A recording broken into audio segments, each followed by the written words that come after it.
Have you ever gone a full day without speaking to another human being?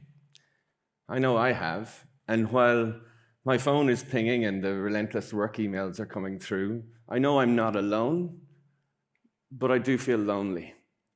And I'm not on my own. Millions of people last night went to sleep, and the last conversation they had was with somebody who doesn't breathe, doesn't feel, and doesn't need them back.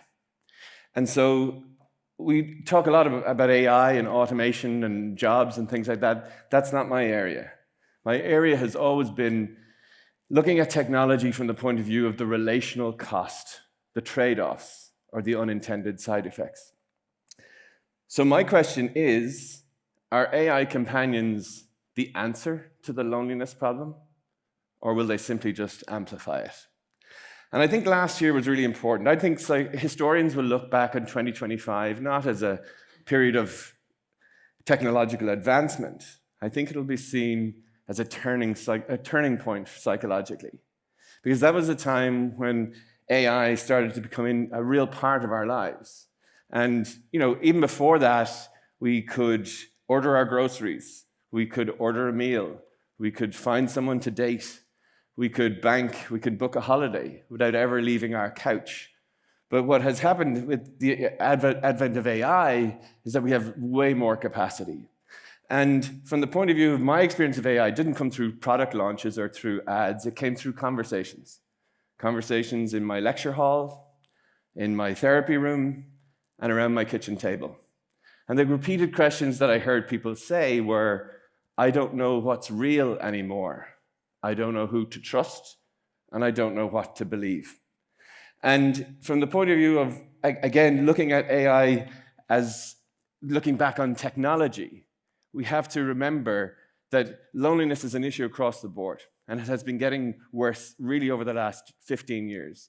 And back in 2010, when let's go back to Facebook, we had a romantic idea around social media. We went, look, I can see my cousin's photos in Australia, or I can be friends with that person I met for 10 minutes when I was traveling 25 years ago. But we also went around with iPods. Remember, you can put 1,000 CDs in this little thing, right? And that's very similar to how we think about AI now. Oh my God, I can get a PowerPoint straight away. It'll write my essay for me, and it'll humanize my essay so it'll escape academic detection. This is fantastic. But there are going to be unintended consequences. And we have to think about that. And as a psychotherapist, let's look at AI. It's a period of radical individualization. What I mean by that is that it's utterly empathetic. It will take out any disagreement. It'll never judge you. It'll give you everything that you want. And the whole online world will always give us what we want. It'll never give us what we need. And here's the thing. Human development doesn't happen under perfect conditions. The only reason we have flexibility is because we've met people who don't adapt to our needs. The only reason we can tolerate frustration is because we've had to be frustrated. And my concerns about AI is that it's not going to deliver on what it's promised. To give an example, when you go to the gym to lift weights, the task is not to lift weights, it is to build muscle. And with AI, when it comes to human growth, the weights will be lifted. It's like taking your robot to the gym with you. The weights will be lifted, but no growth will take place. And when it comes to humanity and human development, we have to have growth, we have to have friction, we have to have frustration. That relational space is really important. But another side to AI that I really am concerned about is the erosion of human trust. And let me give you an example of what I mean by this. Let's imagine a couple have an argument. And they take some time, they take a few minutes, and a few minutes later they come back and the husband says, I'm really sorry. I know what I did wrong. I've reflected on it. I've thought about it. I didn't take your feelings into account. I'm really sorry. If I ever do that again, I want you to call me out on it because you're the most important person in my life and I love you very much. His wife is delighted until she realizes he got that from ChatGPT. So what does the apology mean now? And let me paint you another picture. Let's say another couple have an argument. The man goes away and he comes back and he apologizes. He says, look, I know what I did. I can see it now. That won't happen again. You're really important to me. I love you. And she's delighted too. But then she thinks, did he get that from ChatGPT? See the problem? What we have developed is not just language models. We've developed something that has removed the certainty of where human effort begins and ends. And I can see it. I have emails in my inbox from people who are using language like, I'm going to furnish you with the detail. He's never used those words before.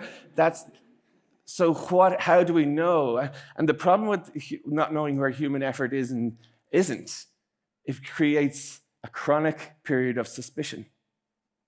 What is real, what is not? And so from the point of view of what we're entering into now is an age of illusion.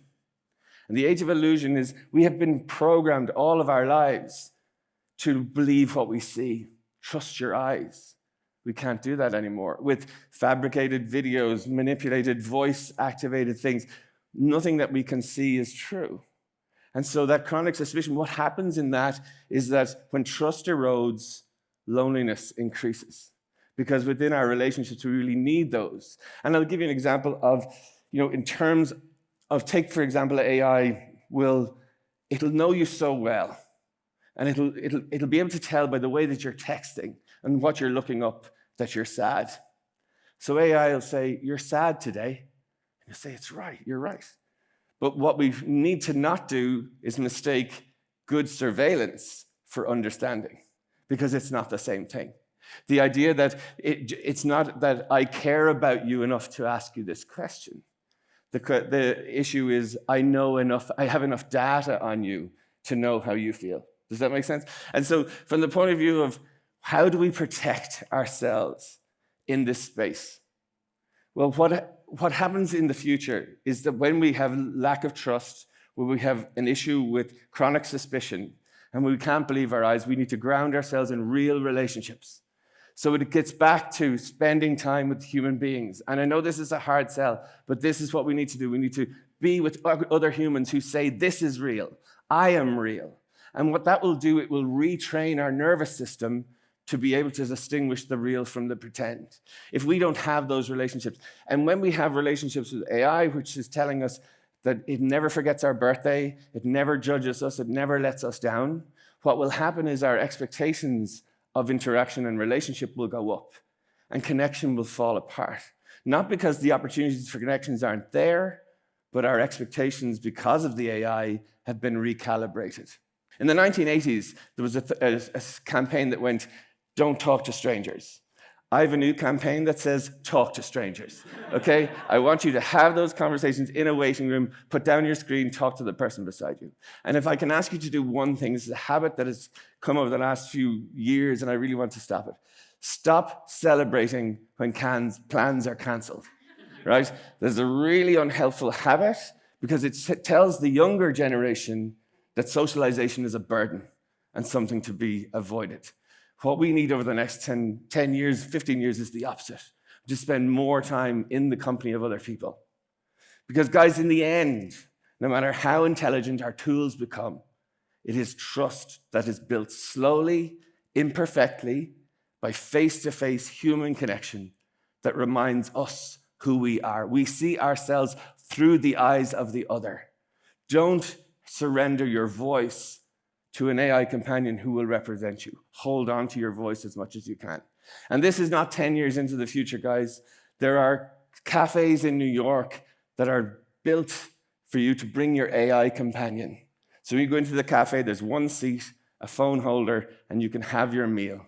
And they're booked out months in advance. This is not down the line, this is now. And there's an old African proverb that I think has never been more important than it is right now. And thinking about real relationships, real human beings, going back to tribes, villages, communities, real life ones, not for nostalgia, but for survival. And the saying I'll leave you with is, oh yeah, be careful what you wish for, is one, because if we know anything by technology, what it promises is rarely what it delivers over time. But the saying I want you to remember is, if you want to go fast, go alone, use AI. But if you want to go far, surround yourself with people and go together. Thank you very much.